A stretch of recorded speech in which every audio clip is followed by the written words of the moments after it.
Dans cet exemple-ci, on va regarder différentes matrices ensemble dans le but de se familiariser avec le concept de matrice échelonnée de Gauss-Jordan, aussi appelée des matrices échelonnées réduites.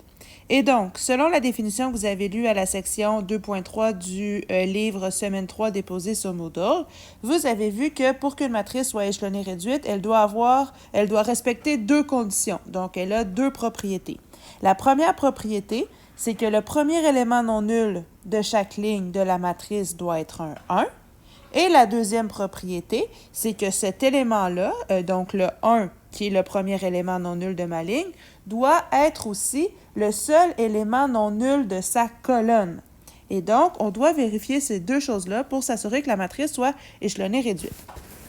Alors, dans la première matrice A, je vais souligner mon pivot, qui est mon premier élément non nul, c'est un 1, et c'est aussi le seul élément non nul de sa colonne. Alors, pour le premier 1, c'est respecté. Le deuxième 1, à la deuxième ligne, c'est le premier élément non nul de la ligne, mais il y a un problème. Le 3 qui est ici devrait être un 0, de sorte que notre deuxième 1 soit le seul élément non nul de sa colonne. Et donc, tout de suite, on sait que cette matrice-là, elle n'est pas échelonnée réduite. Donc, dans la question, les matrices suivantes sont-elles des matrices échelonnées réduites? La réponse est non, car le deuxième 1 n'est pas le seul élément non nul de la colonne. Et même, ça n'aurait pas fonctionné pour l'autre 1 non plus, parce que le 1 de la troisième ligne, c'est effectivement le premier élément. En fait, c'est le 1 est le premier élément non nul de la ligne, donc ça fonctionne. Mais on a la même problématique, c'est-à-dire qu'ici, on doit avoir des zéros. Et donc, cette matrice-là, sous la forme qu'on la voit présentement, c'est une matrice qu'on aurait échelonnée dans un contexte où on a utilisé, par exemple, on lui rajoute la matrice augmentée, on aurait utilisé la technique de Gauss. Mais dans le contexte de Gauss-Jordan, ça ne satisfait pas à la deuxième propriété. Et donc, deuxième propriété, non respectée. Regardons maintenant la deuxième matrice. Donc, le 1 qui est ici, le premier élément non nul de chaque ligne est un 1. Premier élément non nul, c'est un 1. Premier élément non nul, c'est un 1. Premier élément non nul, c'est un 1. Et donc, la première condition est respectée. Cependant, la deuxième ne l'est pas encore. Pourquoi? Juste à cause de ce 1-là. Ce 1-là doit être un 0. De sorte que le 1, qui est mon pivot de la deuxième ligne, doit être le seul élément non nul de sa colonne. Ce qui veut dire que soit à la place du troisième 1, je mets un 0, ça fonctionne, ou si on avait plutôt eu l'inverse, c'est-à-dire que le 1 s'était retrouvé comme cinquième élément de la troisième ligne, plutôt que comme quatrième élément, eh bien là, on aurait eu une matrice échelonnée réduite. Donc, encore une fois, non, car la deuxième propriété n'est pas respectée. Donc, il s'agit qu'il y ait une seule colonne dans laquelle ça ne fonctionne pas et toute la matrice au complet n'est pas considérée comme étant une matrice échelonnée réduite. Donc, non, car la deuxième propriété n'est pas respectée. Juste à cause du 0 qui est ici. Regardons maintenant la troisième matrice. Première condition, premier élément non nul de chaque ligne, doit être un 1. C'est le cas. Et si je regarde la troisième ligne, il n'y a pas d'élément non nul. C'est pas grave, ça ne contredit pas que ça doit être le premier élément non nul. Et donc, si tous les éléments sont nuls, la condition 1, elle est forcément respectée. Maintenant, dans ce contexte-ci, on va dire que oui, la matrice, elle est échelonnée réduite. Pourquoi? Parce que j'ai un 0 en dessous de mon premier. J'ai une colonne de 0, il n'y a pas de 1 là-dedans, donc pas de problème.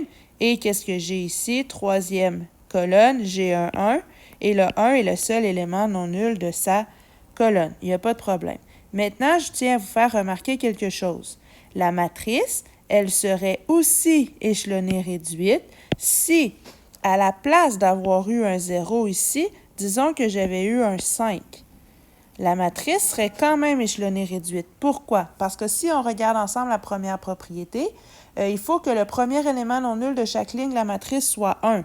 Donc, en ajoutant un 5 ici, ça ne modifie pas le fait que le premier élément de la première ligne est un 1, et donc ça ne change rien. Et le 5 a été ajouté dans une colonne où il n'y avait que des zéros.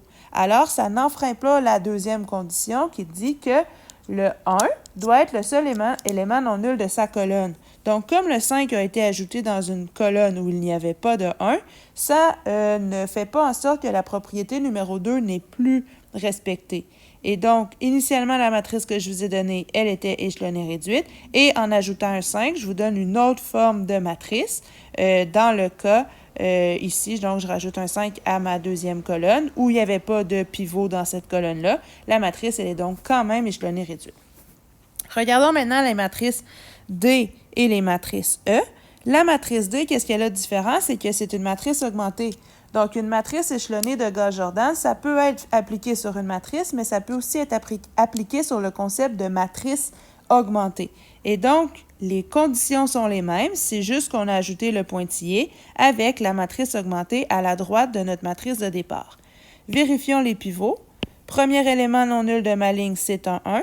Premier élément non nul de ma deuxième ligne, c'est un 1. La première propriété est satisfaite. Maintenant, est-ce que le 1 est le seul élément non nul de sa colonne? Eh bien, dans les deux cas, oui, c'est le seul élément non nul de la colonne. Et donc, cette matrice-là, elle est échelonnée réduite. Les deux conditions sont satisfaites. Maintenant, le fait qu'on ait ajouté une troisième colonne n'a pas influencé le fait que la matrice soit échelonnée réduite, puisque le 4 et le 2, bien, le 2 n'est pas le premier élément de sa ligne, donc ce n'est pas grave, et le 4 n'est pas le premier élément de sa ligne non plus, et puis il n'y a pas de troisième ligne. Par exemple, on aurait peut-être pu avoir une troisième ligne. Disons que je fais ceci, je vais le mettre dans une autre couleur. Donc, disons que je faisais ceci, je rajoute une troisième ligne. Eh bien, là où ça aurait pu être problématique, c'est d'avoir ici un élément qui ne soit pas égal à 1. Donc, c'est ce qu'on va voir à l'exemple suivant. L'exemple suivant, premier élément non nul de ma ligne, c'est un 1. Mais quand je passe à ma deuxième ligne, le premier élément non nul de ma ligne, ce n'est pas un 1.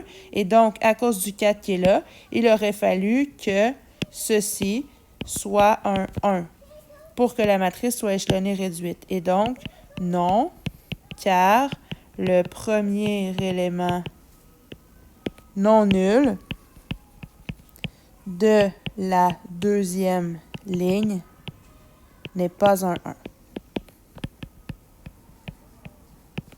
Alors, le concept de matrice échelonnée réduite ou le concept de matrice échelonnée de Gauss-Jordan s'applique autant chez une matrice qu'on dit normale que chez une matrice augmentée.